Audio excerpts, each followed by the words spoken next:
Aconteceu que este patife, tentando reparar qualquer dívida, arma-se de seus legítimos direitos para me colocar para fora do quarto. Eu, que tratei e cuidei dela, como da própria irmã. E este assassino ainda diz ter o incontestável direito de tratar de sua vítima. Ele, provavelmente, quer se deliciar com a agonia da moribunda e imaginar qual das amantes irá ocupar o lugar dela. Pobre Dagmara. Agora entendo a sua frase. Ele está chegando.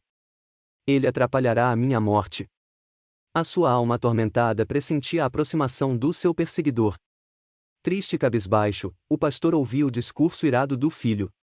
Eu acho que Dagmar irá sobreviver, e, por mais desagradável que isto seja, a presença deste patife é que a fará voltar à vida, disse o pastor, a meia voz. Lothar não se conteve e deu um pulo. Pai! Nunca imaginei ouvir de você tal absurdo. Como pode ela amar Valenrod, após todas as ofensas que ele despejou sobre ela?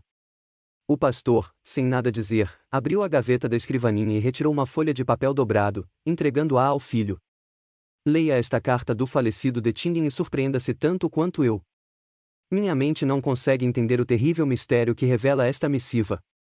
Pode ser que você, um homem da ciência, possa compreendê-la.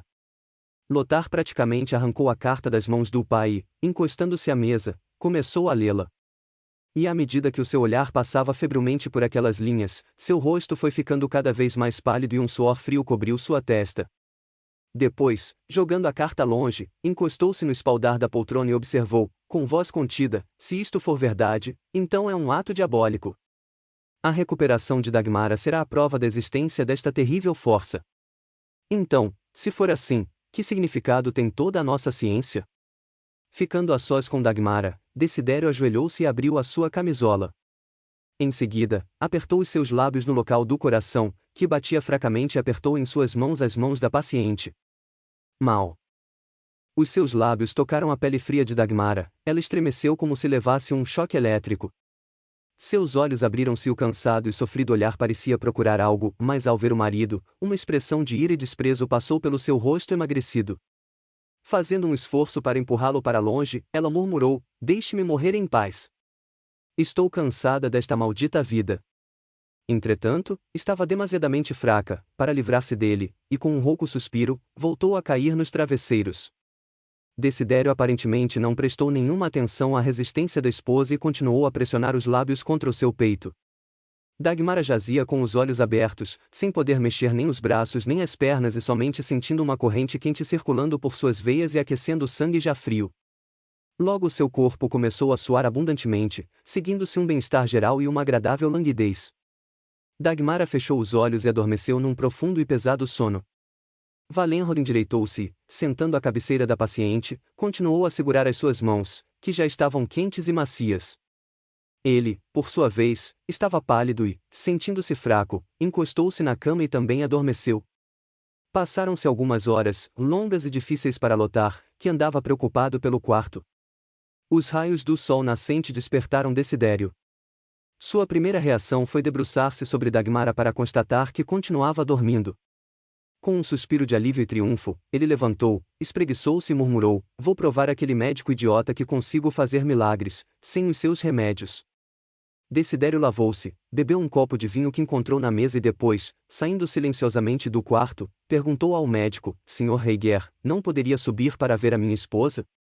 Ela ainda está dormindo, mas eu gostaria de saber como está agora o seu estado de saúde. Lothar correu para o quarto de Dagmara. Percebeu de imediato a incrível mudança que ocorreu no estado da paciente. Não acreditando. Na primeira impressão, ele auscultou o coração, verificou o pulso e certificou-se de que o organismo de Dagmara funcionava de forma absolutamente normal. Ainda havia fraqueza, mas nenhum sinal de agonia. Aquele homem, sem qualquer conhecimento nem remédio, e usando somente o seu sopro animal, realizou um milagre. Ele deu ao corpo moribundo aquilo que a ciência não podia dar, uma nova força vital. O médico levantou-se. Estava pálido e taciturno. Barão, o senhor é um grande sábio, pois venceu a morte. Eu, com a minha ciência, sinto-me um cego e ignorante, disse Lothar a Valenrod, que entrava no quarto.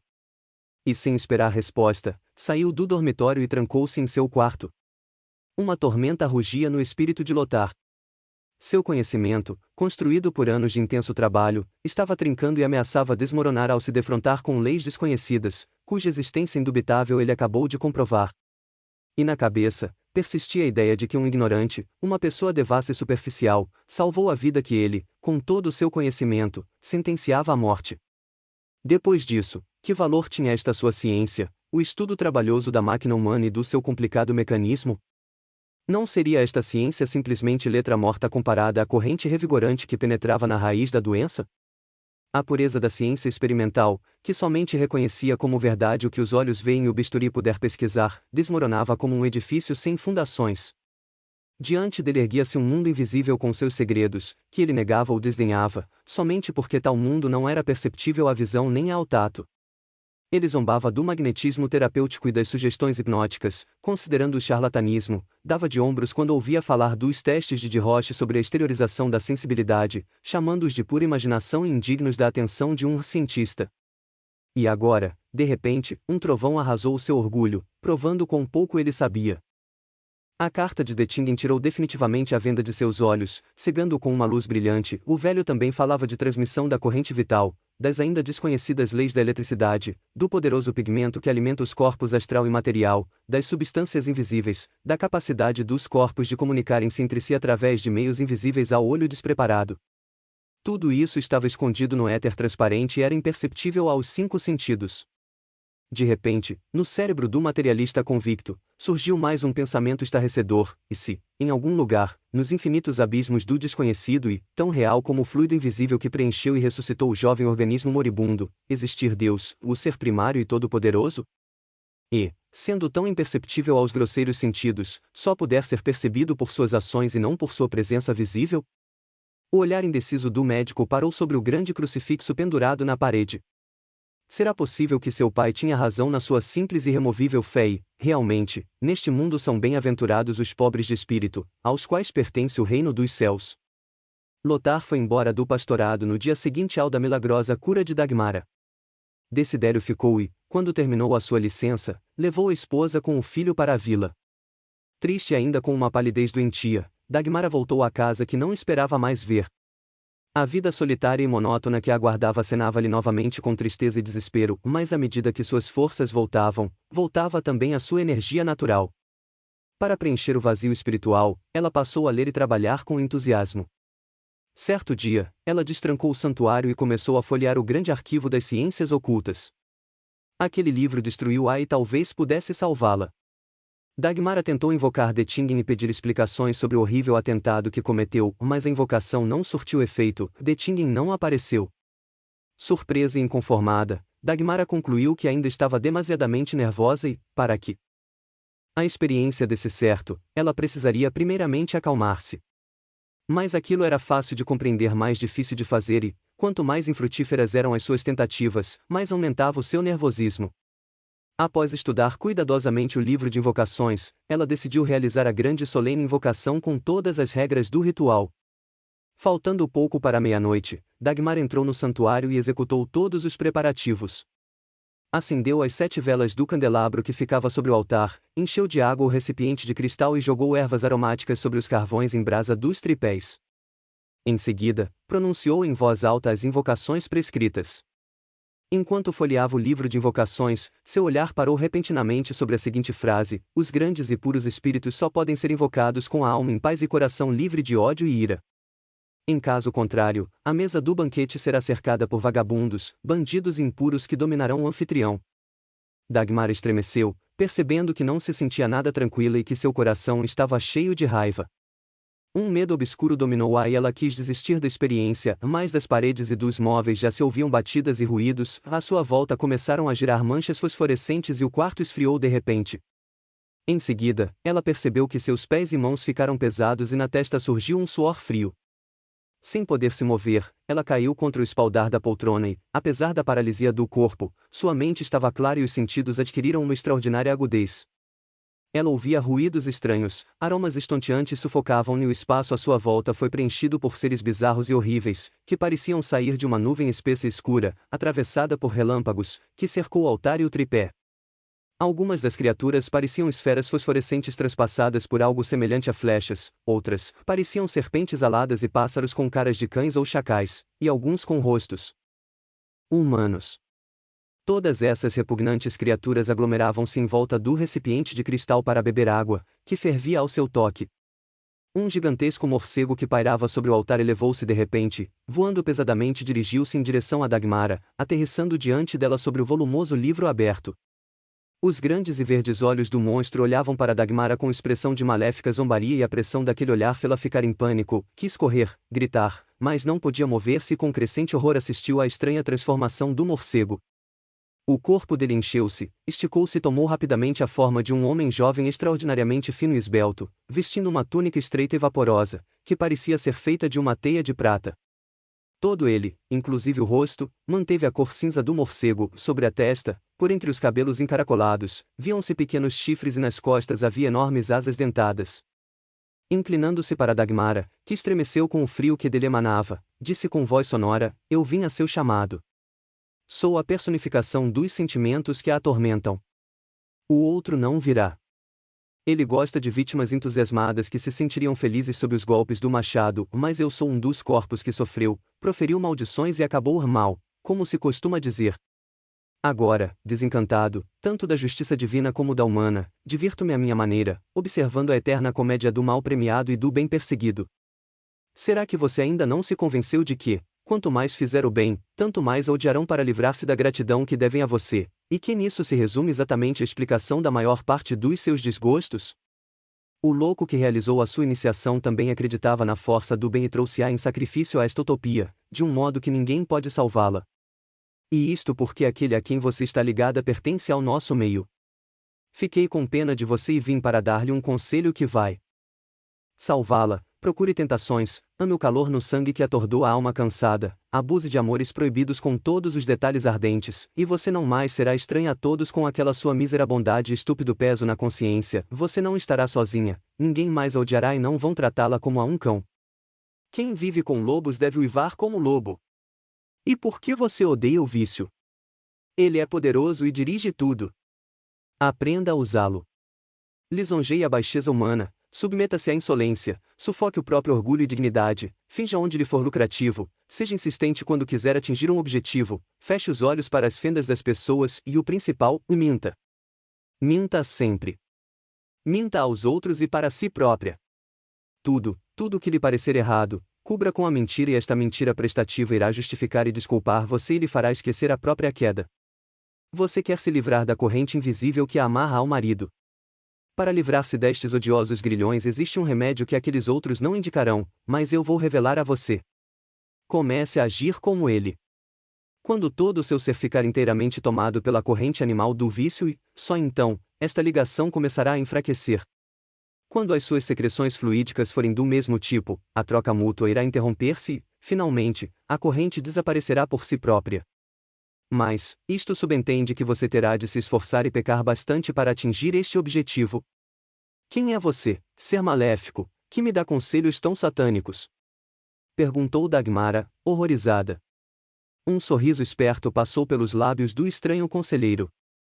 Eu já lhe disse, sou um amigo que se apiedou de sua juventude, e das lágrimas e desgostos que lhe machucam a alma. Ao tropeçar no caminho da fé, você já não é mais a iluminada sacerdotisa do êxtase ofuscante e está perdida entre o céu e o inferno, culpando um e recuando diante do outro. Não é na solidão que você poderá curar-se. Misture-se na multidão humana, a respiração envenenada dela é contagiosa, e circulando entre as pessoas, você irá querer seus vícios e desejará embriagar-se com os prazeres estonteantes. Experimente acotovelar-se entre eles e o pecado, que é bem menos repugnante do que o silêncio de uma noite solitária, a alcançará sob as mais variadas formas. Enfeite-se não com a bondade, mas com seda, veludo, flores e joias, excite os sentidos, ouça as carinhosas palavras de amor, e você aprenderá a deliciar-se com os prazeres da vida material. Dagmara tentou levantar. Parecia-lhe que os terríveis olhos esverdeados queimavam e sufocavam-na. Seu esforço foi inútil e ela, com a mão trêmula, tentou apalpar a cruzinha de ouro que trazia no peito. Ele não a salvará, pois não tem mais sobre você o poder de antigamente, sussurrou o ser misterioso, com uma sonora gargalhada. A cruz não protege aqueles que só se escondem atrás dela, ela é invencível somente nas mãos da pessoa que se crucifica na cruz. Mas você, infeliz, que está irremediavelmente morrendo aqui à toa, vou salvá-la contra a sua vontade. A visão começou a desvanecer-se, diluiu-se numa massa negra e desapareceu. Dagmara sentiu tudo girar e lhe parecia cair num sombrio abismo. Quando voltou a si, fatigada, levantou-se da poltrona. O santuário estava com a aparência habitual, as velas continuavam acesas e a fumaça da defumação formara uma leve nuvem que pairava no teto. Que pesadelo horrível! Murmurou Dagmara, com tremor na voz, colocando em ordem as coisas que usará. Ela meditou longamente sobre o pesadelo surpreendentemente horrível que teve no santuário e cujos detalhes lembrava com incrível nitidez. Parecia-lhe ainda ver os olhos verdes e ardentes do conselheiro demoníaco, ouvir a sua sonora voz e o assobio estridente. Na tarde do mesmo dia, ela recebeu a visita da baronesa Sester, que veio trazer um convite da duquesa para um grande baile de máscaras no palácio. Além disso, a baronesa também convidou-a para a festa de noivado de uma de suas filhas, que seria realizada na sua casa com a presença de importantes personalidades. O primeiro desejo de Dagmara foi declinar o convite, mas quase imediatamente surgiu-lhe outra ideia. Para que ficar trancada numa casa vazia, onde se sentia estranha e inútil? Para que condenar-se à eterna solidão? Não. Ela precisava divertir-se, sair desse seu monótono e solitário lar e procurar diversão entre as pessoas. Dagmara não falou ao marido sobre a visita da baronesa Sester nem sobre a sua intenção de participar daquelas festas. Já havia transcorrido um ano que Dagmara desaparecera do cenário mundano e, por isso, a sua volta provocou grande sensação. Todos a olhavam com curiosidade, achando que ela cresceu e ficou mais bela, apesar da expressão amarga e de desdém da boca e do sombrio brilho dos olhos, resquícios dos sofrimentos espirituais passados. Por estranha coincidência, naquele dia, Desidério, devido a uma forte dor de cabeça, voltou para casa mais cedo e surpreendeu-se com a ausência da esposa. Estava tão acostumado à vida solitária dela, que ficou irado com essa saída, sobre a qual não havia sido informado. Ele se acalmou, imaginando que ela teria ido visitar Dina. Mas, quando o relógio bateu meia-noite e depois 1 hora e Dagmara não voltava, ele começou a ficar furioso. Como não sabia aonde ela tinha ido, nada podia fazer, a não ser armar-se de paciência e esperar. Foi ver como estava a criança e depois voltou ao dormitório. Quando já se preparava para dormir, ouviu o som da carruagem que parava diante da casa. Desidério ficou aguardando, mas como Dagmara demorava a aparecer, ele próprio foi ao boudoir, abriu a porta e estancou. Diante do grande e bem iluminado espelho, Dagmara, num vestido de baile, tirava as luvas. O vestido rosa, enfeitado de rendas e as flores nos cabelos, presos por uma presilha de brilhantes, iam-lhe muito bem, destacando a sua delicada e original beleza. Mas o que é isso? De onde vem você vestida desse jeito, se não for segredo? Perguntou o barão, com voz surda, sinal de grande irritação. Dagmara voltou-se e seus claros olhos brilharam, mas, em seguida, um frio olhar passou pelo marido. Estou voltando do baile da baronesa Sester. O sangue subiu à cabeça de Desidério. Ele sabia que no baile deveria haver muita gente e o aparecimento de sua mulher sozinha iria obviamente provocar muitos comentários e fofocas. Parece-me que você poderia ter me comunicado sobre este convite. Eu acreditava que você tivesse mais tato e nunca imaginava que iria sozinha a um baile, quando o bom tom exige que você se apresente na sociedade acompanhada do seu marido. Eu achei que você não teria tempo para ir comigo, e nem imaginava que isto iria interessá-lo. Além do mais, você disse que iria a um torneio de hipismo. E todos, já há muito tempo, estão acostumados a me ver sozinha. E não tenho a mínima intenção de declinar todos os convites dos amigos, não sou freira e não frequento o meio que você frequenta. O olhar de Desidério fulminou-a raivosamente, mas ele nada disse e voltou para a cama. Capítulo 16. A partir daquele dia, Desidério ficou furioso com maior frequência, pois Dagmara, aparentemente, voltou a interessar-se pela vida mundana e passou a sair com maior assiduidade. Ela ia ao teatro, à casa de Dina ou da baronesa Sester, ou visitava uma das duquesas. Escolhendo preferencialmente os dias quando o marido não estava em casa, ela recebia a visita de Domber, Reiger e outros amigos. Isto também desgostava profundamente o barão, mas a sua própria forma de vida não lhe permitia proibir a esposa de sair ou receber visitas.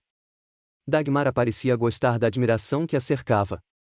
Mas como era uma mulher atenta, percebia que em todos aqueles olhares exaltados, aquela atenção cavalheiresca e conversas maliciosas não havia amor, mas a lama da devassidão. Ela sabia que cada um dos seus admiradores estava somente aguardando um momento seu de irritação e fraqueza para levá-la à degradação. Entretanto, a sua pura e honesta alma recuava com horror diante desses métodos de consolo e de muitos matrimônios infelizes. Apesar dos problemas de sua vida de casada, a degradação ainda a assustava, mas a ira e a indignação passaram a dominá-la cada vez mais e o orgulho ferido incitava o forte desejo de vingança. Dagmara se preparava cuidadosamente para o baile no palácio. Ela ansiava agora pela atenção que lhe negava o marido, e por isso queria ficar bela e causar impacto. Desidério não recebeu o convite e provavelmente não sabia e nem quis perguntar se a esposa iria ou não ao baile. Saindo do serviço, ele foi direto à casa de Varesi e eles resolveram almoçar juntos e, à noite, farrear num restaurante fora da cidade. Dagmara, como de costume, não foi saber onde como o marido pretendia passar o tempo, mas a indiferença e a desatenção da parte dele mais uma vez agitaram em seu espírito aquele amargo desgosto contra Desidério. Com tal estado de espírito ela começou a se vestir para o baile e o espelho lhe mostrava que ela nunca esteve tão bela como naquele instante. A jovem mulher provocou enorme impacto não só pela aparência, mas também pela extraordinária animação. Nunca haviam visto tão alegre e coquete, e, ao mesmo tempo, tão mordaz e maldosamente zombeteira. Dagmara nem imaginava que, desde a sua chegada, alguém a observava de longe, imiscuído na multidão de convidados, não tirava os olhos dela. Este discreto observador era Saint André, que havia voltado do Oriente somente à véspera do baile. E, assim que soube por um amigo que Dagmara estaria no baile, conseguiu através de antigos contatos um convite ao baile do palácio. Este mesmo amigo lhe contou os detalhes do seu infeliz casamento e assim que a viu, ele percebeu que aquilo era verdade. Conhecendo-a bem, percebeu imediatamente que a alegria de Dagmara era artificial e que em sua animação febril soava uma completa instabilidade espiritual. Após dançar, cansada, Dagmara pediu ao seu acompanhante para levá-la ao jardim de inverno, que naquele momento estava praticamente vazio e onde havia um agradável frescor. A senhora está pálida, baronesa, e parece cansada. Permita-me permanecer ao seu lado enquanto descansa, disse Friedrich Domberg, conduzindo a sua dama ao divã de musgo artificial. Se o senhor não enjoar de ficar sentado aqui comigo em vez de dançar, então fique, respondeu Dagmara negligentemente. Os olhos de Domberg brilharam de paixão. A senhora está sendo cruel, baronesa, fingindo não saber que onde estiver, lá estará a minha felicidade. Um sorriso de desdém passou pelos lábios de Dagmara. O senhor é muito amável, barão. Estou cercada de tantos admiradores e lisonjeadores que vou acabar ficando vaidosa. Antes de casar, ainda moça, nunca tive tantos admiradores e amigos dedicados, sinceramente, eu nem suspeitava que tinha tanto encanto. Um forte rubor cobriu o rosto do jovem oficial. Eu entendo, baronesa, respondeu ele com animação. Infelizmente, existem muitos homens levianos que veem na senhora somente uma esposa enganada e abandonada, e encaram-na como caça. Mas ao rotulá-los com o seu desprezo, a senhora deveria abrir uma exceção para aqueles que a amavam sincera e honestamente ainda antes do seu casamento. Existe alguém cujos sentimentos pela senhora nunca mudaram. Diga uma palavra e este alguém colocará aos seus pés a sua mão e o coração. Aliás, para que falar por indiretas? Meus sentimentos já lhe são conhecidos. Aceite o meu amor e o meu nome e vamos iniciar uma nova vida. Com a ajuda do príncipe Otton Friedrich me incumbo de conseguir a sua separação do homem que não a merece. E Domberg, inclinando-se, olhava de forma ardente e apaixonada nos olhos constrangidos de Dagmara. Mas ela não teve tempo de responder, pois, naquele instante, detrás de um grupo de laranjeiras, surgiu a figura alta de um homem que se aproximou dela rapidamente e fez-lhe profunda reverência. Conde Saint André! O senhor aqui? Exclamou ela, levantando-se apressadamente e estendendo-lhe ambas as mãos. A palidez e a sombria expressão do olhar do conde indicavam que ele ouviu a conversa, mas a alegria na voz dela e o gesto com que o recebeu fizeram imediatamente seu rosto mudar de aspecto. Sim, sou eu. E cheguei somente ontem, respondeu o conde, beijando calorosamente as mãos estendidas para ele. Ambos estavam felicíssimos. Ele, por encontrar novamente a pessoa com quem sonhava dia e noite, ela, por ter novamente ao seu lado um verdadeiro amigo, que conhecia seu segredo fatal, um homem nobre e bondoso que se afastou quando soube que ela pertencia a outro. Ah! Se não fosse o ato criminoso de Dettingen, ela poderia ter sido a amada e respeitada esposa de Saint-André. Quando ambos dominaram a emoção e a consternação provocada pelo encontro inesperado, viram que estavam sós. Domberg desapareceu com o coração cheio de raiva. Ele não precisou de resposta para entender que, se um dia Dagmara se separasse de Desidério, iria escolher para marido o conde e não a ele. Saint-André sentou perto e examinou Dagmara com um olhar tão estranho, que ela ficou ruborizada e perguntou: "Parece que eu mudei, já que o senhor está me olhando desta forma." "Infelizmente, sim. A senhora está muito mudada. Não consigo ver aquele seu olhar alegre, o sorriso malicioso e a antiga alegria de viver. Não vejo felicidade nos seus olhos, baronesa." "Felicidade? Esta palavra já não existe para mim, e da antiga Dagmara que o senhor conheceu nada restou. Mas aqui não é lugar para estas conversas. Venha visitar-me amanhã. Acredite, estou felicíssima de encontrá-lo novamente. O senhor me lembrou do passado feliz e irreversivelmente morto." A aproximação de outras pessoas pôs fim a esse diálogo e eles dirigiram-se para o salão de baile. Saint-André também tomou parte na diversão geral e até dançou, o que era inusitado para ele. Deve-se acrescentar que ele dançou mais com Dagmara. Naquela noite, uma surda irritação atormentava Desidério e ele voltou para casa mais cedo. A notícia de que a esposa foi ao baile não podia obviamente tranquilizá-lo e ele andava pelo boudoir, irado como um tigre na jaula, quando finalmente chegou Dagmara. Que novidades são estas? Que mania é esta de sair rebatendo pernas por aí sem minha autorização? Perguntou ele irado. De onde você vem tão tarde da noite? Dagmara, que naquele instante tirava o colar e os brincos, voltou-se e mediu o marido com um frio olhar de desprezo. Cheguei do baile do palácio e rebato pernas e visitando amigos, pois não sou obrigada a guardar paredes vazias. Você não sai sozinho? Enfim, há muito que todos sabem que você pouco se interessa por mim e me dá plena liberdade para fazer o que quiser. Você não acha que está exagerando na sua liberdade? A minha condescendência nunca se estendeu à renúncia dos meus direitos ou à sua libertação das obrigações em relação a mim. Não me diga. Que estranha condescendência! Disse Dagmara num tom zombeteiro. Em todo caso, parece-me que chegou o momento de nós conversarmos com franqueza e acertarmos as contas. Espero que você me deixe falar primeiro e fazer um resumo de todas as ofensas e mágoas com que me presenteou. Você criou para si uma vida que me excluía completamente e nunca teve tempo para mim. As suas traições ostensivas não são segredo para ninguém e o fato de você passar dias e noites com suas amantes é um segredo de polichinelo. Sem a mínima vergonha, você leva estas damas consigo para as bebedeiras e festas onde qualquer um pode vê-lo. E, provavelmente, para mostrar-me as suas conquistas, você espalha pela casa a sua correspondência secreta. Estou pronta a reconhecer a minha nulidade aos seus olhos, mas não quero fazer você passar vergonha diante do seu harém e companheiros de copo pelo mau gosto que teve ao se casar comigo. Não exijo a sua presença nos lugares que frequento, para livrá-lo da sensação desagradável de aparecer em público com uma esposa digna de pena como eu, incapaz de elevar o amor próprio do brilhante cavalheiro, que tem sucesso somente porque o destino lhe concedeu uma aparência atraente mais enganadora, por trás da qual se esconde um espírito miserável. Você não é capaz de um verdadeiro amor e o seu coração responde somente ao sussurro da lisonja ou atração animal. E somente por eu não possuir armas tão poderosas para acariciar suficientemente a sua vaidade, você me cobre de desprezo. Mas não pense que o meu silêncio é estupidez ou ignorância dos seus feitos, eu sei de tudo e entendo o seu comportamento para comigo. Você se engana cruelmente se imagina que eu, partindo de um falso amor próprio, vou tentar esconder de todos a minha infeliz vida familiar. Não. Que a sociedade julgue por si mesma. Estou cansada da eterna solidão e clausura e quero, como todos, viver entre as pessoas do meu meio. Você não pode me proibir isto, pois transgredindo as suas obrigações para com a esposa, perdeu qualquer direito à minha pessoa. Se ainda lhe sou fiel, é somente porque até agora não gostei de nenhum dos homens que me consideram um objeto sem dono que pertencerá por direito a quem conseguir pegá-la. Desidério empalideceu e ouvia em silêncio esse inesperado sermão. Pela própria leviandade, nunca pensou na indecência do seu comportamento, mas tudo o que ele ouviu era a amarga verdade. Cada palavra da esposa doía-lhe como chicotada, e ele nada podia responder. Então, virou-se e saiu rapidamente para o dormitório.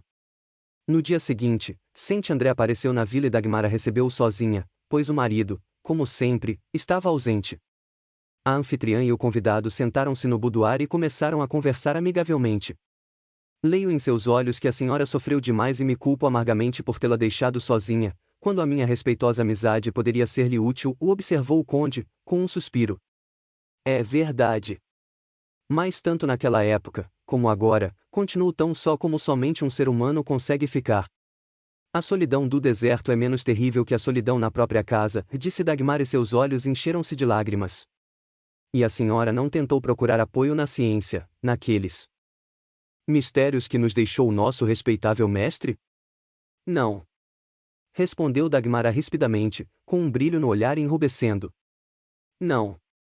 Odeio a maldita ciência que me condenou e renuncio a ela. Nem quero lembrar do mestre que foi o meu carrasco.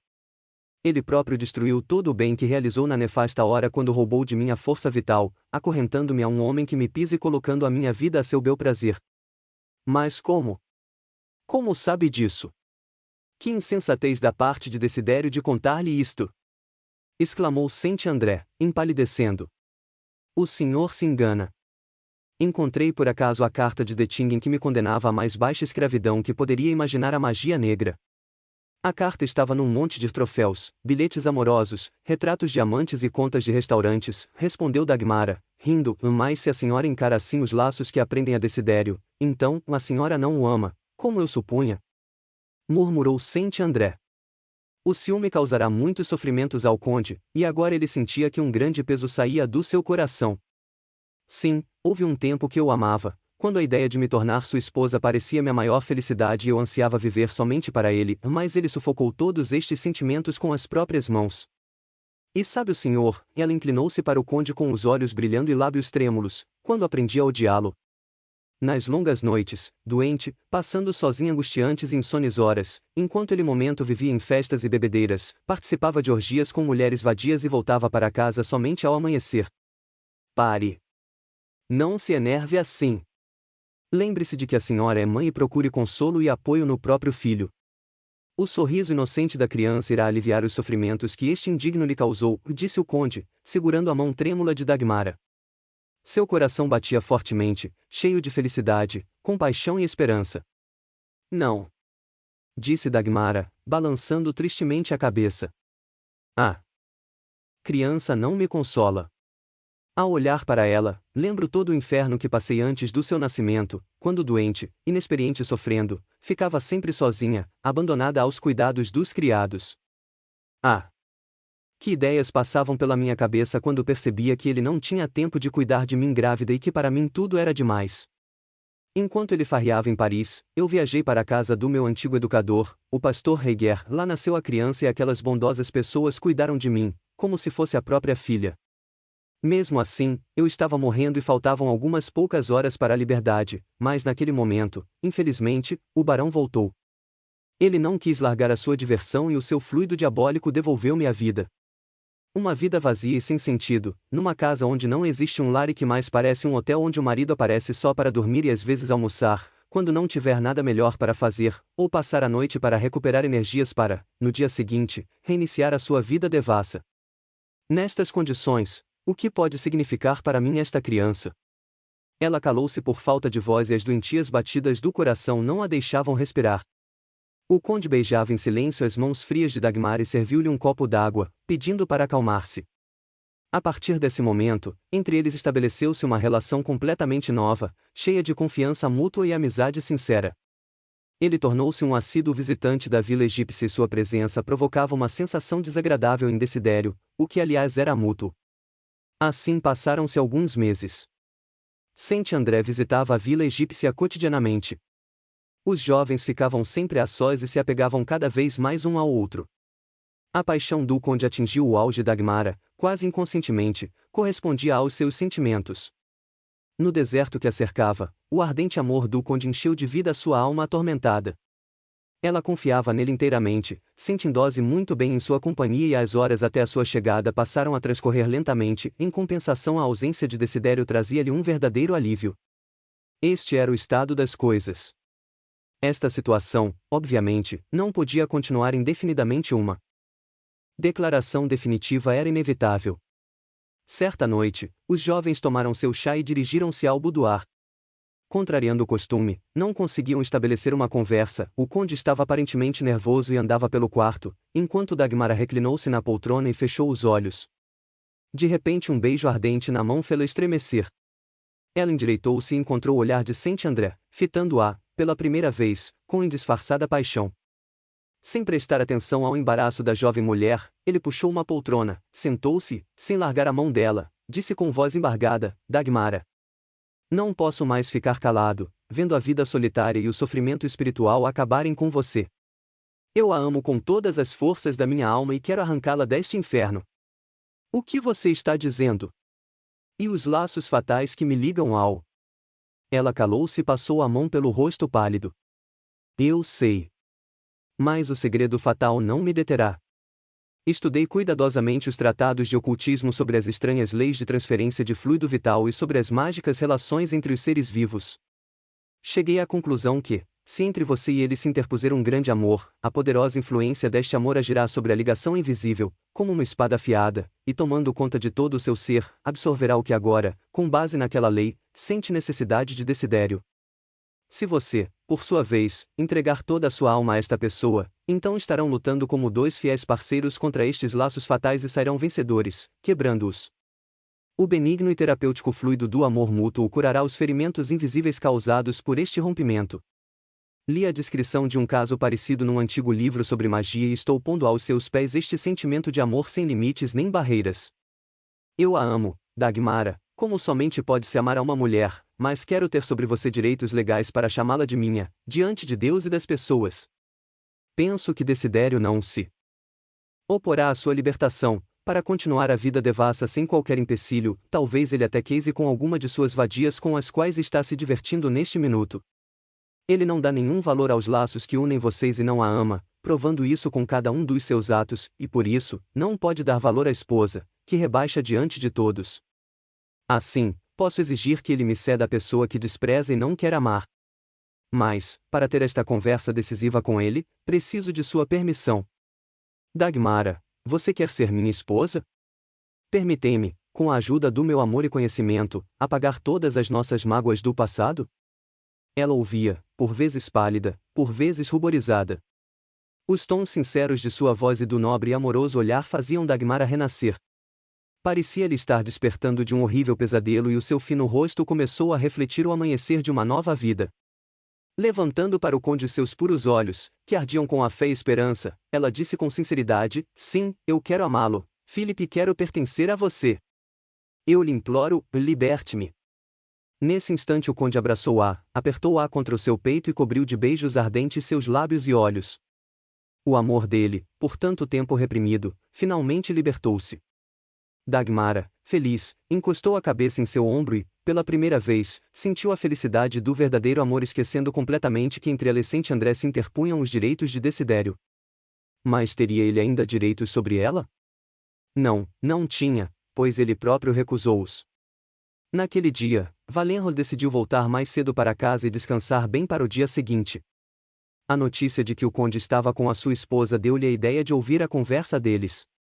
Ele se esgueirou até a porta do boudoir e testemunhou a declaração de amor e de toda a cena seguinte. Quando viu Dagmara nos braços do conde, que a cobria de beijos, e a esposa feliz com o olhar cheio de amor aceitando os carinhos, ficou possesso.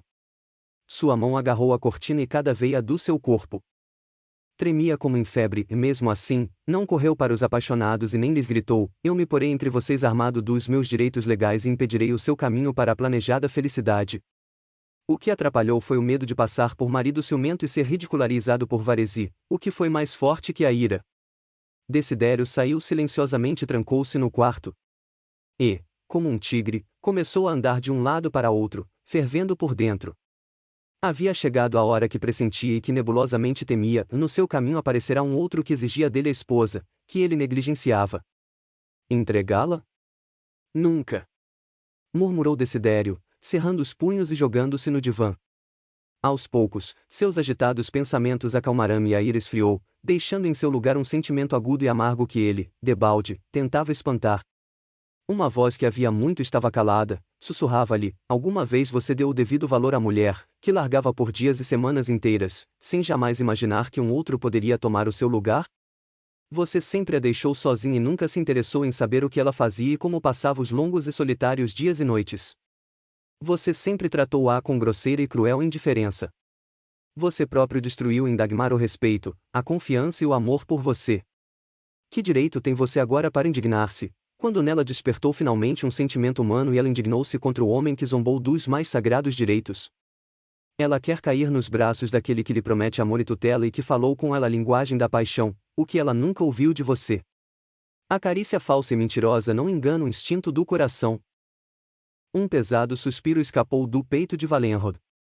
A condenação de sua consciência deixava-o desesperado, e amanhã viria Saint André e diria: entregue-me Dagmara. Você não lhe dá o mínimo valor e a partida dela não trará nenhum vazio na sua vida. Você não a ama, porque ninguém maltrata o ser amado, como você está fazendo. Mas ele não queria entregar Dagmara, ele acostumou-se à ideia de que Dagmara é sua incontestável propriedade e que neste tranquilo aconchego, com ela sempre contida e humilde, ele encontrará paz quando se cansar da vida devassa, do barulho e das orgias. Estava claro que não seriam as suas amantes, chacais noturnas, às quais entregava a saúde e a bolsa, que cuidariam dele, elas precisam dele somente como fonte de ouro e delícias. E, de repente, ele lembrou dos misteriosos laços criados por Dettingen.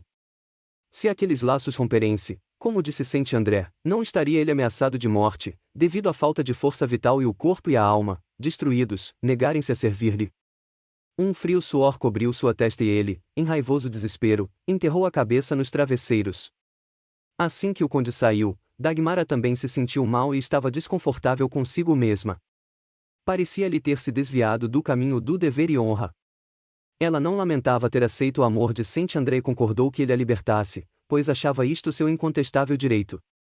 Mas não devia ter se deixado levar por aquele instante e aceitar os beijos de Philippe, enquanto a lei não cortasse os laços que a uniam a Desidério. Como toda alma pura e correta, ela se culpava pelos beijos do conde e lhe parecia que havia manchado toda a tortura que suportara até então e que agora, ela não poderia olhar para o marido com a costumeira coragem e desprezo. Torturada pela tristeza e inquietação interior, ela dirigiu-se ao dormitório e já se preparava para deitar quando, de repente, estremeceu e quase gritou. A cortina levantou-se e na porta apareceu Desidério, de robe com uma vela na mão. Dagmara ficou assustada como se tivesse visto um fantasma e, tremendo por dentro, olhava para o marido. Ela não percebeu a palidez do barão, nem o tom surdo de sua voz, quando ele perguntou com disfarçada calma: o que você tem? Parece que você não está bem. Não, estou bem. Simplesmente, me sinto muito cansada, respondeu Dagmara com voz baixa, sem olhar para o marido. Desidério mediu-a com um longo e fulminante olhar. Mesmo que eu nada tivesse visto, só a aparência dela demonstraria que ela sente-se culpada. A ingênua criatura ainda sofre por causa dos beijos de Saint André. E, entretanto, provavelmente logo irá se entregar a ele inteiramente, pensou ele. Repentinamente, um sentimento novo, um misto de piedade, amargura e paixão despertaram em seu espírito. Aquela mulher delicada, pudica e contida, que ele negligenciava e ofendia de todos os modos, num instante adquiriu aos seus olhos o valor que tinha para o conde. Agora, quando ele devia entregar Dagmar e quando, por sua própria culpa, um outro conquistou o coração, que deveria pertencer-lhe, ele novamente queria tê-la, afeiçoá-la a ele e despertar nela a paixão. Desidério dirigiu-se rapidamente para ela e, puxando-a para si, quis beijá-la, mas Dagmar estremeceu e tentou repeli-la.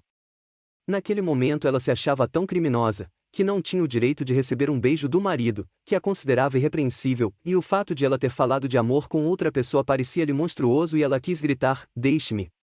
Eu lhe paguei na mesma moeda, e meus lábios ardem ainda dos beijos de outra pessoa. Mas ela sentia-se sufocada e somente conseguia repetir: deixe-me. Deixe-me. O choro convulsivo impediu-a de continuar. De repente, um novo horror obrigou-a a esquecer tudo. Seu olhar encontrou o rosto vermelho do marido, cujos olhos ardiam de paixão e pareciam fulminá-la. Dagmar a viu, pela primeira vez, como amante, do modo como ele aparecia às suas damas, violento, incontido, tomado por um instinto animal. Mas os nervos dela estavam demasiado tensos para suportar essa comoção moral e um profundo desmaio mergulhou-a num benigno esquecimento. Assustado com a explosão da própria paixão, o barão debruçou-se sobre a esposa, lívida como a gola do seu penhoar. Ele percebeu a luta refletida em seu rosto, no qual parecia ter se congelado uma expressão de indescritível sofrimento. E mais uma vez aquele sentimento agudo e amargo de ira e compaixão apertou o coração de Desidério. Naquele instante ele amava e odiava Dagmara, a amava como um ser que lhe pertencia, e que ele tanto torturou, e odiava por ela estar se entregando a outro, permanecendo surda à sua paixão. Sombrio e taciturno ele colocou a jovem mulher na cama e saiu. Capítulo 17. Desidério chegou por último ao local de reunião dos caçadores. Antes de tudo, começou a procurar Saint André com os olhos. Este estava numa roda de oficiais e conversava alegremente. Um tremor raivoso passou pelo corpo do barão. Ele, entretanto, não conseguiu conversar a sós com o conde, as outras pessoas sempre atrapalhavam. A impaciência de Desidério e a sua excitação febril cresciam cada vez mais. Finalmente, depois do toque de recolher, quando os caçadores dirigiram-me ao pavilhão, onde seria servido o jantar, Saint André ficou um pouco para trás dos outros caçadores e Desidério aproveitou a oportunidade. Levando seu cavalo para perto do conde, soprou-lhe no ouvido: "Vamos virar por este atalho. Eu preciso falar-lhe." O conde olhou-o com leve surpresa e, sem nada dizer, virou o cavalo para uma trilha que levava a uma pequena clareira. Lá, ele parou e, medindo com um olhar frio o rosto desfigurado do seu acompanhante, perguntou rispidamente: "O que você quer?" "Eu gostaria de perguntar desde quando você começou a seduzir esposas dos outros?"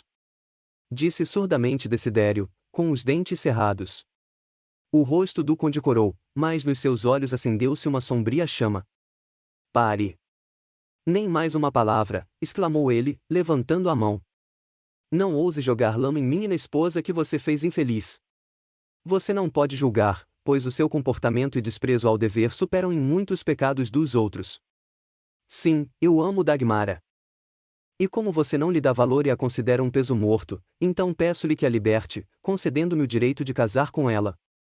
"Se ela é um peso ou não para mim, não é da sua conta", contestou Desidério, com os lábios tremendo e olhos em fogo. "Saiba somente uma coisa: eu não a libertarei.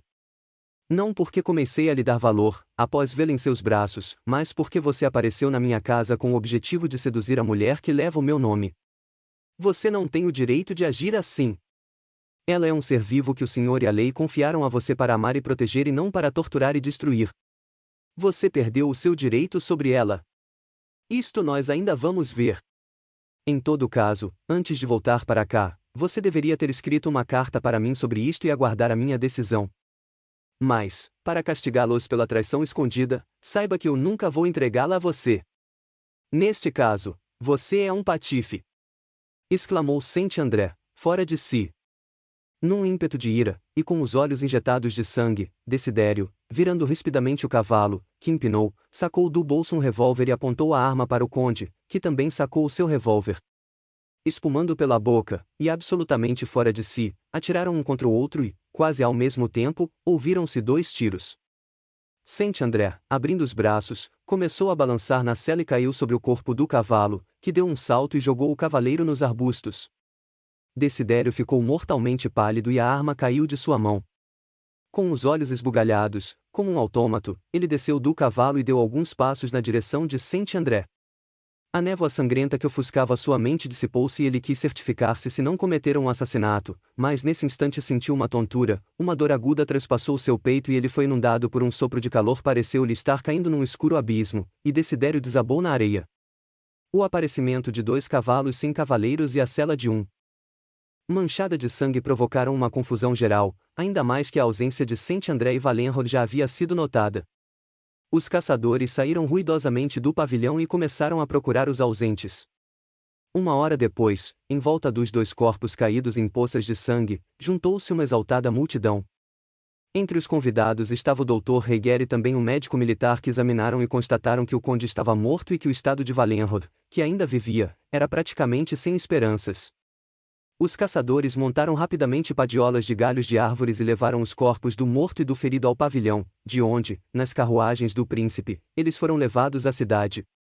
O jantar interrompido foi cancelado e os caçadores dirigiram-se rapidamente para suas casas, impressionados com o infeliz acontecimento. Voltando a si após o desmaio, Dagmara percebeu que estava sozinha.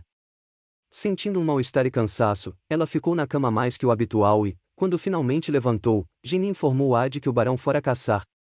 O dia passava tristemente. Atormentada por um nebuloso medo, ela não conseguia encontrar um lugar para si e andava pelos quartos sempre pensando sobre a declaração de amor de Saint André e a cena noturna com o marido, que despertou nela ira e repugnância. Dagmar ansiava por paz, vida familiar e um amor caloroso e verdadeiro, e não tinha dúvidas de que Desidério lhe devolveria a liberdade. Mas, depois da inesperada cena de paixão do marido, começou a temer que obter a anuência do barão não seria tão fácil. À medida que o tempo passava, sua excitação febril aumentava e ela não conseguia explicar o motivo da nebulosa tristeza e pressentimento de algo terrível que lhe apertava o coração. Naquele dia ela não esperava a visita de Saint André e a ausência de Desidério era-lhe indiferente, havia muito tempo. Quando começou a escurecer, Dagmar deitou no sofá do seu boudoir e tentou dormir, tomando previamente gotas calmantes que habitualmente lhe proporcionavam algumas horas de sono. Desta vez o remédio não funcionou e ela ficou deitada, virando de um lado para outro. De repente, o seu ouvido excitado percebeu o som de carruagem chegando, barulho de vozes e correria no saguão. Dagmar levantou-se e desceu para a sala de visitas. A porta de entrada estava aberta e ela ouviu nitidamente lá embaixo passos medidos e pesados de alguns homens que pareciam carregar algo volumoso, e a voz preocupada do velho José, dizendo: "Por favor, senhores, levem para cima. A baronesa está nos seus aposentos e o dormitório do barão fica lá." Com a mão trêmula, Dagmar agarrou uma vela e correu para o saguão. Lá ela viu 3 homens desconhecidos subindo pela escada. O primeiro ela reconheceu imediatamente pela aparência animal, era o Varesi, considerado por ela o gênio mau do seu marido. "Baronesa, desculpe aparecer aqui com mais notícias. Tenha coragem. Seu marido sofreu um acidente durante a caçada e trago-o aqui gravemente ferido." "Onde e como aconteceu este acidente com o barão, dando-me o prazer de sua presença?" Apesar de toda a pose e costumeira insolência, Varesi ficou vermelho com o tom da pergunta. "A caçada do príncipe teve um duplo acidente e Valenrod não foi a única vítima deste dia fatídico. Nós encontramos o barão gravemente ferido, caído a alguns passos do corpo do conde Saint André, que foi morto com um tiro no coração." Dagmar estancou. O teto parecia desabar sobre sua cabeça, o candelabro que segurava ficou muito pesado e uma nuvem negra escureceu tudo ao seu redor. Philip morreu.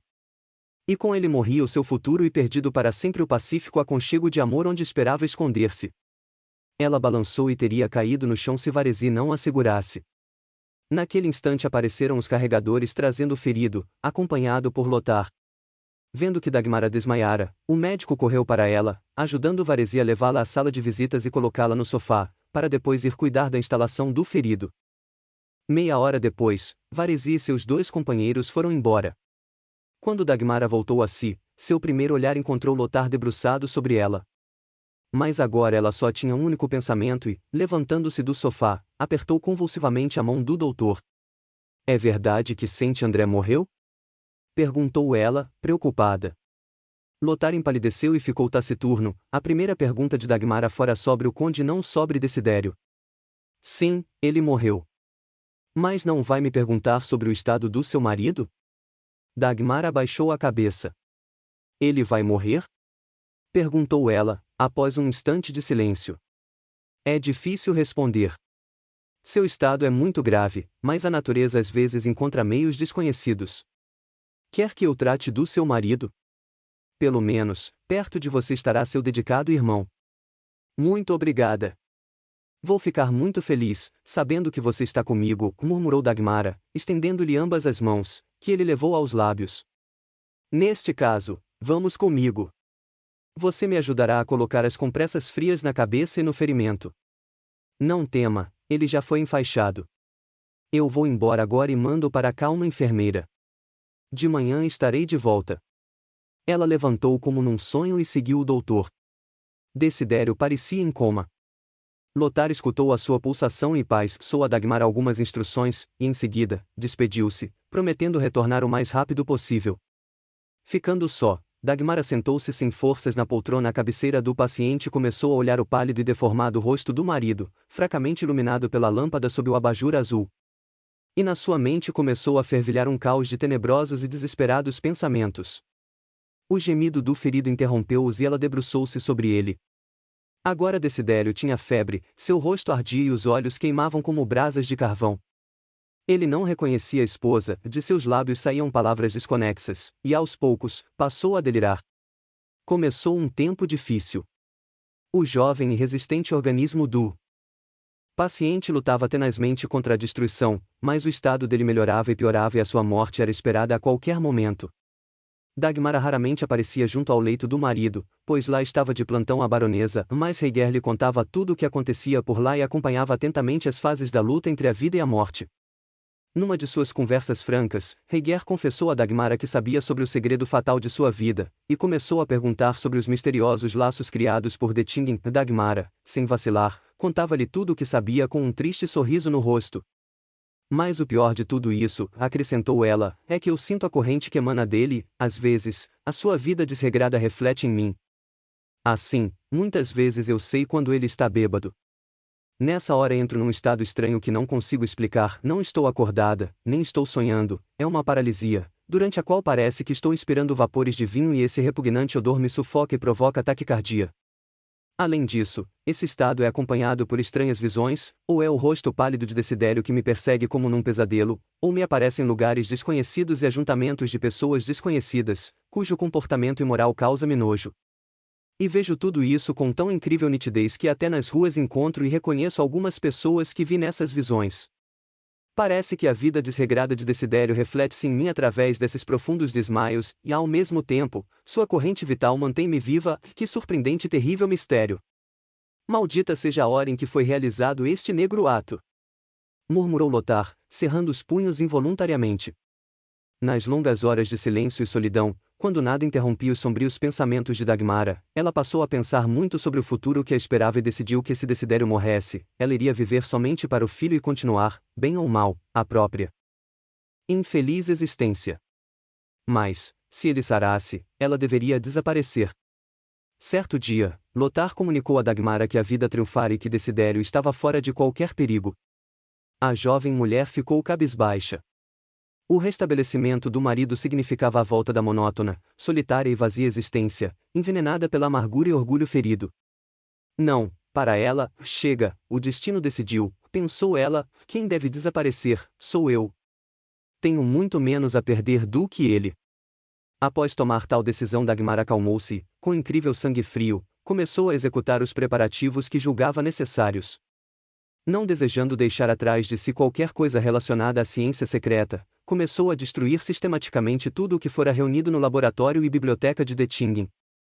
A cada noite ela queimava no quarto do seu boudoir, em partes, ervas secas, pós e manuscritos, observando friamente como ardiam em fogo multicor os preciosos remédios e antigos papiros. Finalmente, chegou o dia que Dagmara estabeleceu para o seu desaparecimento. Ela sabia que ninguém iria atrapalhá-la, pois Desidério, após o almoço, ia a um alegre piquenique fora da cidade que, conforme disse, os amigos organizaram para comemorar a sua recuperação. De manhã, ela escreveu 2 cartas, uma a Echembas, com as últimas instruções, a outra ao pastor e sua esposa, na qual pedia para que rezassem por sua alma sofredora. Se existe a justiça divina e um juiz imparcial, assim terminava a carta, e então, confio na sua misericórdia. Ele não me condenará por voltar antes de ser chamada. Morro, porque não posso mais ver. Escrevendo mais algumas palavras ao marido, Dagmara foi para o seu quarto. Lá, começou a pôr em ordem suas joias, objetos, e contas. A fria decisão não enfraquecia em nenhum instante, e quando Desidério veio despedir-se dela, como de costume, nada percebeu de anormal. À noite, Dagmara trancou-se no dormitório e vestiu um branco e bordado penhoar. O branco era a cor dos magos e da inocência e ela tinha direito a isso. Parou por um instante diante da cômoda e, com sombrio olhar, mirou-se no espelho. Seria possível que aquela pálida visão, que a morte já parecia ter marcado com o selo agourento, era realmente ela? Então, agarrou o frasco com o veneno e, apertando-o convulsivamente na mão, saiu rapidamente do quarto, fechou a porta atrás de si e dirigiu-se para o quarto do filho. Lá tudo estava quieto, somente ouvia-se a respiração sonora da babá, que dormia no quarto vizinho. Dagmar aproximou-se silenciosamente do berço e, afastando a cortina de renda, inclinou-se sobre o pequenino, que dormia. Era uma criança linda, delicada e esbelta, como a mãe, naquele instante a sua face um pouco pálida ficou mais rósea do sono, as sobrancelhas cheias destacavam os olhinhos fechados e os cabelos encaracolados espalhavam-se pelo travesseiro, em sua despreocupada e graciosa pose, o garotinho estava encantador. Dagmar olhou longamente para o filho, como se querendo gravar para sempre na memória cada traço do rosto da criança de quem se despedia, seu coração batia febrilmente, lágrimas quentes correram pela face. O amor maternal, reprimido durante tanto tempo no espírito doente de Dagmara pela infeliz junção de circunstâncias, despertou poderosamente no momento de despedida. Mas, até esse sentimento puro e sagrado coloriu-se imediatamente com a bile que transbordava de todo o seu ser. Será que devo deixá-lo aqui, meu adorado anjo, para ser ignorado como a mãe, para que o pai o envenene moralmente com o seu exemplo contagioso? Pensava ela. Vou deixar você para servir de brinquedo para alguma mulher decaída que irá ocupar o meu lugar, ou para ser educado pelo meu impiedoso inimigo que lhe ensinará a odiar a minha memória e estragá-lo tanto quanto a todos eles? Dagmar estremeceu e um pensamento monstruoso passou-lhe pela mente. Ela ajoelhou-se e apertou o rosto úmido contra o berço. Mas essa fraqueza não durou mais de 1 minuto. Estava toda trêmula e pálida, quando levantou-se com ar decidido e olhou a criança com um olhar de fogo agourento.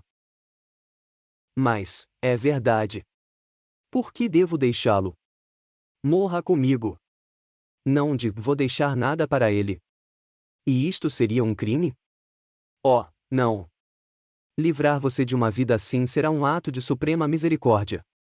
Não amei tanto quanto deveria, a tal ponto estavam reprimidos e destruídos meus sentimentos, mas, neste momento, pago a minha dívida de amor, matando-o, meu filho, eu que nunca matei nenhuma mosca e sempre amei e respeitei em cada ser vivo o sopro divino. Rapidamente, como se temendo arrepender-se, Dagmara aproximou-se da mesa, pegou uma colher de leite e colocou nela algumas gotas de veneno, em seguida, voltou ao berço e levantou cuidadosamente a cabecinha da criança. Por instantes ainda vacilou, tremendo como em febre e a mão fria recusando-se a obedecer, mas rapidamente recuperou o autocontrole e introduziu a colher na boquinha do pequenino. Este abriu os olhos, sorriu e, reconhecendo a mãe, engoliu obedientemente o líquido mortal. Deixando cair a colher, Dagmar inclinou-se e deixou um longo e quente beijo na rosada testa do filho, que condenou à morte. Em seguida, endireitou-se e saiu do quarto com passo firme. Dagmara foi quase correndo para o santuário e começou a preparar-se para a grande invocação. Junto ao seu leito de morte, ela queria reunir todos os seres do outro mundo que, tanto no bem como no mal, entraram em sua vida. Acendeu o candelabro de 7 velas e cobriu com ervas sagradas as brasas dos tripés, e quando as nuvens aromáticas encheram o quarto, despejou o veneno no cálice das cerimônias sagradas e mágicas, diluiu com vinho e esvaziou num gole. Pálida como uma sombra e com os olhos em fogo, ela inclinou-se sobre o último livro mágico que guardou para aquele momento e, com voz sonora, começou a pronunciar os encantamentos, enquanto a mão fria apertava convulsivamente o cordão do sino pendurado no teto. Detinen dizia que aquele sino fora executado por um processo especial e terrível, de diversos metais, fundidos à noite sob uma constelação especial. No momento certo do ritual, ela puxou o cordão e o misterioso sino soou com um som tremido, agudo e lamentoso como o pranto humano. De repente, Dagmara balançou e em seus olhos tudo escureceu. Com um surdo gemido, deixou-se cair na poltrona onde morreu de tingem e um frio paralisou o seu corpo. Mas, a escuridão à sua volta dissipou-se rapidamente e ela viu o santuário iluminado por uma luz vermelha como sangue. O sino continuava a tocar e, ao seu chamado, apareciam de todos os lados, das paredes e do teto, seres repugnantes, semi-animais, semi-homens, que Dagmara já tinha visto uma vez, e junto com eles veio também um morcego de olhos verdes, o traiçoeiro conselheiro do mal. O ser demoníaco parou diante de Dagmara e, inclinando-se sobre-ela, olhou-a com um olhar que respirava maldade e cruel zomba, ria. Bem, cheguei para cumprimentá-la, sacerdotisa da ciência iluminada e das utopias celestiais, pelo brilhante cumprimento de sua missão. Esta missão era, sem dúvida, atraente e grandiosa. Pense só, vencer todos os seus sentimentos humanos, até os mais básicos, e salvar a alma que, entretanto, não quer ser salva de jeito nenhum. Uma aguda dor atravessou a cabeça de Dagmara e, diante dela, abriu-se, como uma negra cortina, mostrando quadros sentimentais de um passado distante. Naquele instante ela compreendeu o mistério de sua vida, a aprovação que deveria saldar os erros do passado e libertá-la. Ela, entretanto, não suportou a provação e aumentou a sua culpa com o assassinato da criança. Tudo isso significava que Dettingen foi simplesmente um instrumento colocado no seu caminho de vida, e ela o amaldiçoou e rejeitou seus ensinamentos que deveriam iluminá-la para aliviar a provação. Um profundo arrependimento e amargo desespero atormenta, vão a sua alma. Oh! Por que não percebeu isto a tempo? Bem-aventurados os pobres de espírito, insultava a voz de demônio com escárnio. Quem não consegue carregar a cruz não de vê é colocá-la nos ombros. O demônio e a sua matilha satânica caíram sobre Dagmar e começaram a sufocá-la com a sua respiração fria e mal-cheirosa. Naquele instante, brilhou uma luz ofuscante e surgiu uma segunda procissão, de seres iluminados, cobertos por uma névoa prateada e com rostos puros e pacíficos. Na frente vinha Dettingen com uma expressão triste, vestindo uma túnica cinza coberta de manchas vermelhas e trazendo no peito a estrela dos iniciados. Ao seu lado, num traje branco ofuscante, vinha o desconhecido, seu misterioso mestre. A guarda iluminada também aproximou-se de Dagmar e ela sentiu que estava se separando do seu corpo frio. Percebeu então que duas forças terríveis iriam disputar a sua confusa e sofredora alma, como a uma presa. As forças do bem atacaram as forças do mal, o reino da luz chocou-se com o abismo da escuridão com um ruído sinistro, como contra uma parede sólida, e o ar encheu-se de relâmpagos de luz. De repente Dagmar ouviu a voz de Dettingen gritando: "Li, ajude-nos com o ímpeto de sua fé a salvá-la. Você ainda acredita no bem, ou admite somente o mal como a força dirigente?" Uma terrível dor atormentava a mente de Dagmar. Ela mal estava em condições de formular qualquer pensamento, mas, ouvindo o chamado do pai adotivo, foi tomada por um desejo desenfreado de retornar ao bem e conseguir o perdão de suas fraquezas. Junto com isso, em sua alma despertou o enorme desejo de saber, desvendar o irritante mistério da existência, expulsar o inimigo de sua paz, a dúvida, que a atormentava com a doentia tristeza da indecisão que encobria a compreensão de Deus. De repente teve a impressão que o santuário abriu-se e as paredes desapareceram na névoa distante, no fundo da qual apareceu aos poucos uma gigantesca cúpula azul incrustada de estrelas. Diante de ela estendeu-se um espaço infinito e lá, em perfeita ordem, seguiam nebulosas de estrelas com seus milhões de sóis, girando em volta de um centro luminoso que representava uma colossal, grandiosa e delicadamente delineada imagem. Na meia-luz que reinava sob a enorme abóbada, levantavam-se e passavam as imagens de Osíris, Júpiter, Buda, Sakyamuni e outros cultuados, que a fraca mente humana usava para encarnar o ser tão indescritível e incomensurável como o infinito dirigido por ele e absolutamente incompreensível para uma mente limitada. Finalmente, acima de toda aquela visão, surgiu o Morro Gólgota com o Cristo crucificado, ofuscando tudo com a sua luz. Em seguida, tudo ficou oculto por uma nuvem. Agora, no fundo escuro desenhou-se uma gigantesca cobra que se esgueirava, assobiando aos pés do divino, tentando enrolar-se nele e feri-lo com um ferrão venenoso. Nas costas de escamas do monstro aglomerava-se, agitada e aos empurrões, uma multidão de pequeninos seres humanos que, imitando a cobra, também tentavam insultar a divindade, mas caíam inutilmente e eram jogados no abismo onde ferviam as forças desenfreadas do caos. Naquele instante, ouviu-se a distante, mais nítida voz do desconhecido mestre de Dettingen, o ser, cheio de maldade infernal, que se esgueira aos pés da divindade, é a dúvida, mas o seu ferrão somente fere os cegos, que não querem entender que tanto o movimento dos sistemas planetários, como a constante troca de substâncias astrais e a atividade de todos os seres que povoam os mundos e esferas invisíveis, tudo é controlado pela mesma grandiosa e imutável lei do aperfeiçoamento. Através de uma série de vidas, lutas e sofrimentos, esta lei conduz os seres sofredores, miseráveis, atormentados pela dúvida e rancor para o centro da luz eterna. A outra lei, tão imutável quanto a lei do aperfeiçoamento, é a lei do karma, que semeia o caminho do progresso com provações e obstáculos que o próprio homem cria com as suas más ações. Dagmara compreendeu então que ela também era um daqueles insetos que se arrastavam sobre as costas da dúvida, um daqueles átomos que rangiam os dentes e insurgiam-se contra a imutável lei, mas diante da grandiosidade dessa imensidão e poder, ela sentiu-se infinitamente mísera e fraca e seus sofrimentos pareceram-lhe passageiros e insignificantes.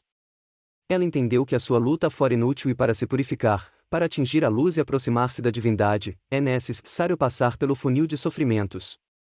O espírito que permite o triunfo da carne, ele próprio se castiga, condenando-se a recomeçar o difícil trabalho da elevação.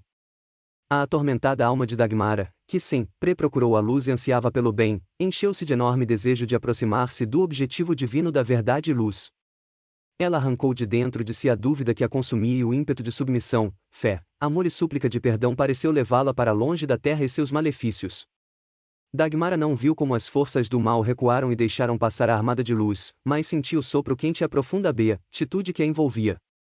Ajudada por Detingen e pelo mago, ela facilmente levou-se para uma atmosfera transparente e azulada, indo em direção ao distante centro da luz. No restaurante da moda, no meio de seus velhos companheiros, Desidério comemorava pela 10ª vez o seu milagroso restabelecimento. A festa havia chegado ao apogeu, os rostos vermelhos dos companheiros de copo, o desarranjo dos trajes e as conversas desinibidas denunciavam que os vinhos e licores, jorrando à vontade, já tinham causado seu efeito.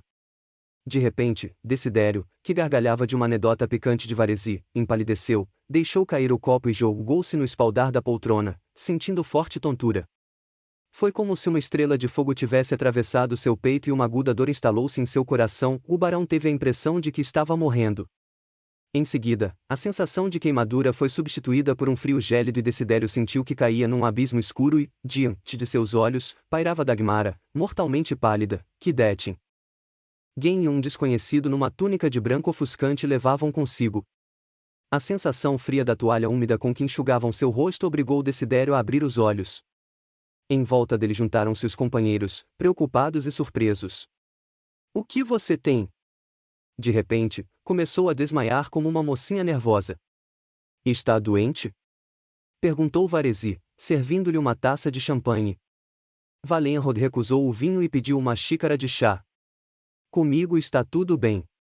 Só estou sentindo uma leve tontura e uma estranha dor no coração", respondia ele às perguntas das damas.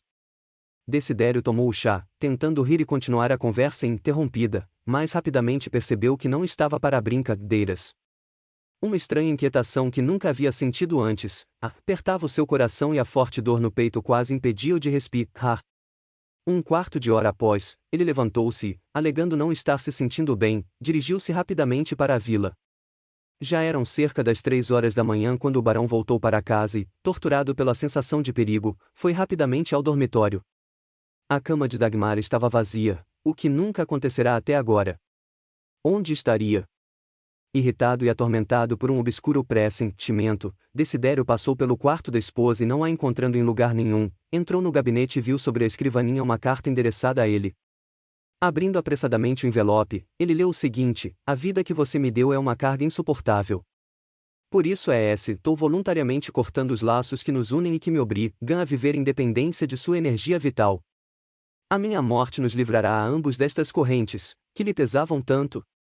À medida que lia, o rosto de Desidério foi ficando cada vez mais pálido, a carta caiu de suas mãos trêmulas e ele saiu correndo do quarto. Examinando mais uma vez o recinto, correu para o santuário, a luz acesa no corredor indicava que ele estava na pista certa e Desidério puxou a maçaneta da porta. Aromas sufocantes enchiam o amplo ambiente, sob a luz agourenta das velas acesas sobre o altar, mas o olhar horrorizado de Desidério fixou-se na grande poltrona onde jazia Dagmara. No longo e branco traje, ela parecia um fantasma, sua cabeça contrastava com o veludo escuro do espaldar da poltrona, seus olhos estavam fechados e no pálido rosto marcado pelo selo da morte, congelou-se uma expressão clara de triunfo. Ele balançou como se tivesse recebido um golpe de marreta na cabeça e encostou-se na parede. Tudo girava à sua volta e ele repetia maquinalmente: "Não é possível. Não é possível." De repente, endireitou-se, correu para Dagmar e começou a sacudi-la. Em seguida, ajoelhou-se, começou a massagear suas mãos e têmporas e soprar no seu coração. Tudo em vão. A jovem mulher permaneceu fria e imóvel, e sua cabeça caiu para o lado. Percebendo que seus esforços eram inúteis, Desidério levantou-se. Ele sentia tonturas, os pensamentos se misturavam e, repentinamente, naquele caos surgiu o nome de Heiger. Talvez ele, um cientista, ajudasse e encontrasse um antídoto. Esperançoso, Desidério corria para o gabinete quando encontrou pelo caminho o velho José. "Um médico. Mande trazer para cá o Dr. Heiger." Bradou ele, com voz esganiçada. "O senhor tem razão, barão, é preciso chamar o médico. Não sei o que houve com a criança, mas ela está imóvel, como morta." Exclamou a babá, pálida e com o corpo todo tremendo. "A criança, como morta?" repetiu Desidério, estremecendo da cabeça aos pés. Empurrando os criados e fora de si, correu para o berço, mas vendo o pálido e imóvel corpo do menino, compreendeu imediatamente que havia perdido para sempre também o filho. Não suportando aquele novo golpe, o barão caiu sem sentidos no tapete. Quando voltou finalmente a si, a sua louca excitação foi substituída por uma sombria apatia. Ao ser informado que José foi buscar o médico, Desidério pegou o corpo da criança, arrastou-se cambaleando até o santuário, sentou-se na cadeira ao lado da poltrona onde jazia Dagmar e ficou olhando-a com um olhar apagado e irracional. Abatido e moralmente arrasado, Desidério encostou a cabeça em brasa no espaldar da poltrona e não se mexeu. Heiger encontrou-o nessa posição, pálido, calado, sentado com a criança morta nos braços. O médico, estarrecido, estava completamente desesperado. Tentou de tudo o que lhe oferecia a ciência para devolver a vida à mãe e à criança, mas estava tudo acabado e restava-lhe somente atestar a morte delas. Colocando o menino ao lado da mãe, Heiger pegou Desidério pelo braço e levou-o ao dormitório. Tudo o que certa vez vivia e animava o local, transformou-se em cinzas. Quando, na manhã seguinte, o médico e Desidério entraram no santuário para recolher os corpos, pararam estarrecidos na porta. Alguém enfeitara o leito de morte todo o chão com grande quantidade de rosas de cores e aroma magníficos, desconhecidos nos países nórdicos. Ambos os corpos estavam inteiramente cobertos com aquele manto perfumado, o último sinal de atenção do misterioso mestre. Estava um dia frio e escuro de inverno. A neve caía em grandes flocos e o forte vento agitava as grandes e nuas árvores do cemitério de Branquemburgo. Junto aos portões do cemitério, estavam estacionadas algumas carruagens, e pela grande alameda, caminhavam algumas pessoas, que se dividiram em pequenos grupos e conversavam a meia voz. O bondoso Valenrod escolheu um dia horrível para seus funerais, disse o jovem oficial, enrolando-se de frio no capote. Penso que ele preferiria não nos incomodar, disse o homem vestido à paisana, que ia atrás, junto com Heiger. Além da morte trágica da baronesa, que, dizem, envenenou-se junto com seu filho, aconteceu também uma história muito mistério, com a mãe do barão. Uma instituição beneficente exigiu da baronesa Valenrod uma grande soma em dinheiro que ela roubou da condessa de Elfenberg, quando esta ainda estava sob a tutela do Baron Gunther, mas o caso acabou não sendo esclarecido, pois Valenrod obrigou a mãe a entregar esta quantia. Com isso, ela acabou enlouquecendo e foi internada num manicômio, onde logo morrerá, conforme diz a baronesa Sester. Ela me contou que a descoberta deste roubo escandaloso foi uma vingança de além-túmulo da jovem baronesa, acrescentou o senhor à paisana, parecendo interessado. Alguns dias depois, na casa do pastor Heiger, houve uma reunião para comemorar o aniversário da morte de Dagmara. Nesta devota e simples família, a morte trágica da jovem mulher, que lá foi educada e que todos amavam, deixou uma marca indelével. Esse dia era sempre passado em tristeza e pesar, e à noite todos se reuniam para uma prece conjunta pela alma sofredora da sua pupila. As lágrimas caíam abundantemente dos olhos de todos os presentes, quando o pastor ajoelhou-se, levantando as mãos, pronunciou com devoção: Nosso Senhor, Jesus Cristo. Pela tua infinita misericórdia, tem piedade daquela que ousou comparecer diante do teu altar antes de ser chamada. Não a julgues com todo o rigor de tua lei, mas perdoa-a, pois pecou por ignorância, obscurecida pela perigosa e proibida ciência. Ela esqueceu as tuas santas palavras: bem-aventurados os pobres de espírito, pois deles é o reino dos céus. Fim. Títulos não localizados abaixo segue relação de livros de Rochester, dos quais só temos notícia de terem sido escritos, mas que não foram encontrados até o momento. Da mesma maneira, dispomos primeiro o título traduzido e depois o original russo, em alguns casos o título em francês. 36, Barão Ralph de Derblay, o Le Baron Ralph du Derblay 37. Das trevas à luz, e Spacacaceftu 38. E os mortos vivem, e Imertvigivut 39. Espírito do mal, o Eloi Durto 40. Etéreo, o Letum 41. Festim de Baltazar, o Le Festim de Baltachar. 42. Fraquezas de um grande herói, Les Faiblesses de um grand Ros 43. Grego vingativo, grec vindicativo 44. Judas moderno, Leis Judas moderne 45. Memórias de um espírito errante, Memories de um espírito errante 46. Na época do Natal, Pod Rogestro 47. Sacerdote de Baal, o Lepetre de Baal 48. Saul, o primeiro rei dos judeus, Saul, Premier Roi des Juis 49. Servos do inferno, Lei Serviteus de El Infer 50. Vizinhos, os Soed.